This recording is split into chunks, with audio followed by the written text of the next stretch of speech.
انا اسف يا زاك، بس الفيلم كان حلو جدا بصراحة.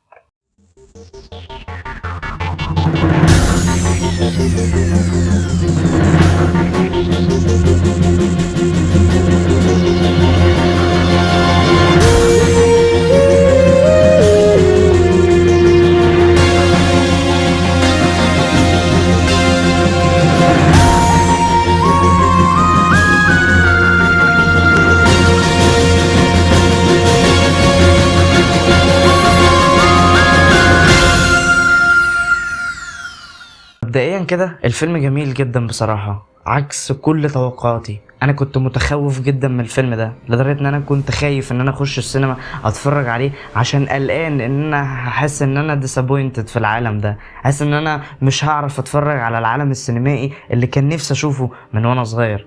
كنت خايف جدا من الفيلم ده، ولكن عكس كل توقعاتي الفيلم يطلع حلو جدا. الدراما اللي فيه مؤثرة جدا، تصاعد الأحداث بتاع الفيلم كان سلس بشكل مش منطقي بالنسبة لي إن هو يحصل في فيلم لدي سي تقريبا من 2016، من ساعة فيلم باتمان فيرس سوبرمان. لو استثنينا فيلم زاك سنايدر جاستس ليج هنلاقي إن الفيلم ده أحسن فيلم من سنة 2016، ودي فترة كبيرة جدا. فكرة عدم وجود كوميديا اللي هي الكوميديا المصطنعة، ودي حاجه بسطتني جدا علشان خاطر فلاش اصلا في طبيعته هو فكاهي. ففكره ان انت تطلع لي الكوميديا اللي في الفيلم ده حلوه ومش مصطنعه وفيك ومقرفه زي باقي الناس التانية، دي حاجه كانت بسطاني الحقيقه. ان انا اخيرا بشوف كوميديا متوظفه صح. اي نعم قلشت في كام حاجه، بس في الاخر خالص المنتج الرئيسي من ناحيه الكوميديا كانت ماشيه كويس. انا مش مصدق ان انا بقول الكلام ده حقيقي. انا استثنيت فكره ان في كوميديا ما كانتش وقتها بسبب المنتج الرئيسي نفسه في الاخر كان كويس، بسبب القصة اللي كانت ماشية كويس والدراما اللي كانت محطوطة في أماكنها الصح جدا.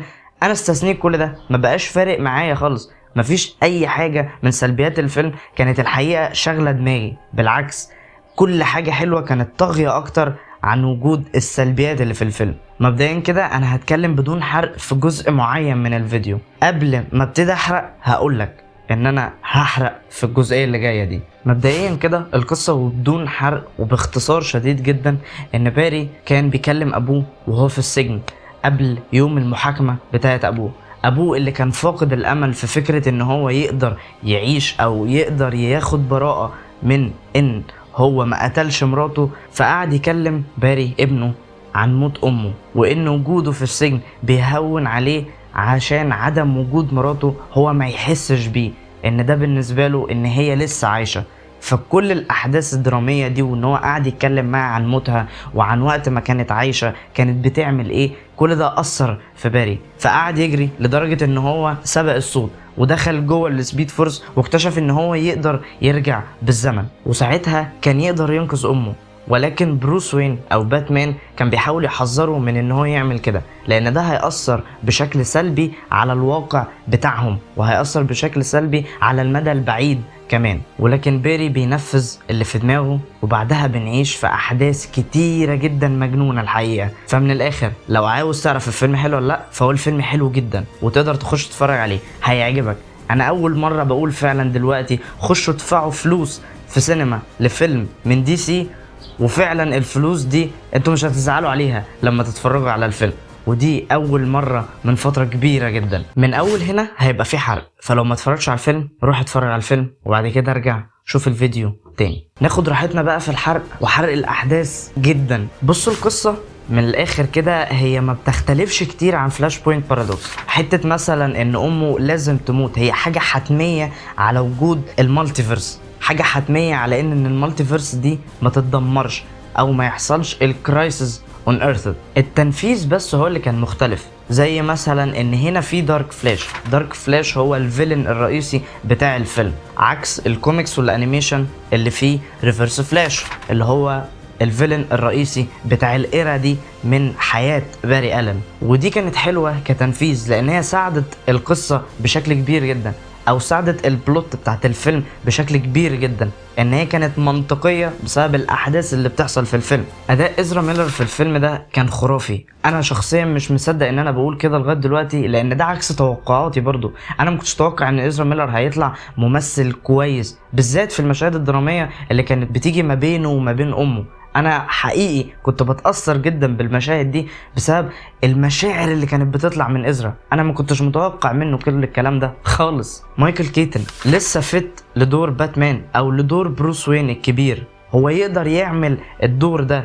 هو مات في العالم بتاع الفيلم، بس هو ممكن يعمل عالم تاني خالص، وهو العالم بتاع باتمان بيوند. يقدر يعمل بروس وين الكبير. هو لسه عنده السكيلز او المهارة بتاعت ان هو يعمل بروس وين، وهو اثبت ده في الفيلم ده حقيقي. وبرضه عكس توقعاتي، الفيلم فعلا فيه دراما، ودراما مؤثرة جدا اثناء احداث الفيلم. دراما فعلا تخليك تعيط وانت بتتفرج على الفيلم، مش مجرد احنا بنحكي قصة ورقع هنا شوية دراما ورقع هنا شوية كوميديا. لا، هو فيه دراما مؤثرة، دراما حرفيا تخليك تعيط. الاخراج مثلا، كل كادر في الفيلم عظيم جدا. انت ممكن تاخد، يعني ممكن توقف الفيلم في اي لحظة وتاخده سكرين كده وتحطه كبانل او كبرواز. انت ممكن تاخد ده وتاخده كده وتعلقه عندك. كل مشهد جميل جدا. الحاجة الوحيدة اللي كانت مبوظة فكرة ان كل كادر شكله حلو او ان كل فريم كان شكله حلو، هو ان السي جي اي كان ضعيف في الفيلم ده. السي جي اي احيانا كتير جدا كان بيفصلني عن الفيلم. فكرة لما اتنين باري ألم بيبقوا واقفين قدام بعض، في واحد منهم وشه مش مظبوط، في واحد منهم تحس ان وشه مفكوك عن جسمه، مش ده الوش اللي المفروض يكون محطوط على الجسم ده. فدي كانت فصلاني جدا الحقيقة. بس الى حد ما انا كنت شاري، عشان خاطر انا ما حسيتش بسنة ملل طول الفيلم. الحاجة الوحيدة اللي فعلا لغاية دلوقتي انا مش فاهم هي ليه حصلت، اختيار ساشا ان هي تعمل دور سوبر جيرل. هي ما عملتش الدور اصلا، هي فعليا عملت الدور بطريقه وحشه جدا. كل اللي هي عماله تعمله ان هي عماله تزعق. انا طول ما انا قاعد بتفرج في السينما انا هموت وخليها تسكت. انا مقدر جدا الاحداث بتاعت ان كالال مات وان سوبرمان مات وان المفروض ان هي كانت تنقذه وان هي تكون اللي بتحميه، بس انت بتزعقي ليه؟ هي طول الفيلم عماله تزعق، مفيش اي حاجه عملتها، لا تأثير عليا. انا ما حسيتش ان انا متعاطف معاه، مش عارف احس ان انا متعاطف معاه بسبب ان هي طول الوقت فعلا بتصدعني. انا في الاول كنت متوقع منها حاجات تانية احسن، انا كنت متوقع ان هي هتعمل الدور بشكل احسن، بس دي كانت فعلا النقطة اللي خيبت املي فيها، ان الدور ما كانش لايق عليها. مش دي اللي تعمل سوبر جيرل، في 50 واحدة تانية تقدر تعمل الدور ده احسن منها بكتير جدا. بس انا كدي سي فان خدت وجبة دسمة بان انا شفت مايكل كيتن تاني، سمعت ساوند تراكس بتاعت الافلام القديمه، شفت كريستوفر ريف اللي هو ميت اصلا، بس انا شفته تاني، اقدر اتفرج عليه، اقدر اشوفه وهو بيبص على المالتيفيرس وهو في مشكله بتحصل دلوقتي. انا انبسطت ان انا شفته تاني. حتى نيكولاس كيج انا كنت مبسوط ان انا شفته. هو ما ينفعش يعمل سوبرمان باي حال من الاحوال، بس انا اتبسطت ان انا شفته. انا معرفش ليه، بس انا اتبسطت ان انا شفته، وشفته وهو برضه جوه نفس المرحلة بتاعت ان في مشكلة دلوقتي بتحصل، في عوالم هتتدمر. انا فعلا من ساعة فيلم باتمان فيرس سوبرمان، لو حطينا فيلم جاستس ليج سنايدر كات على جنب، مش هنلاقي ان كان في افلام حلوة لدي سي.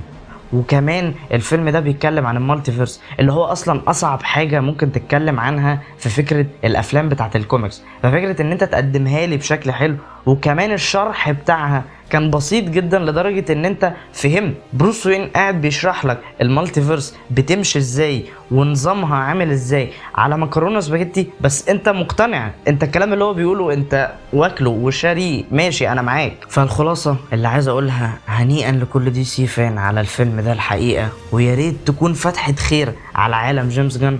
انا كنت متخوف شوية ولحد دلوقتي في سن التخوف ناحية جيمس جان، بس الفيلم ده لو هنعتبر ان هو بداية العالم، فهي الى حد ما بداية حلوة جدا.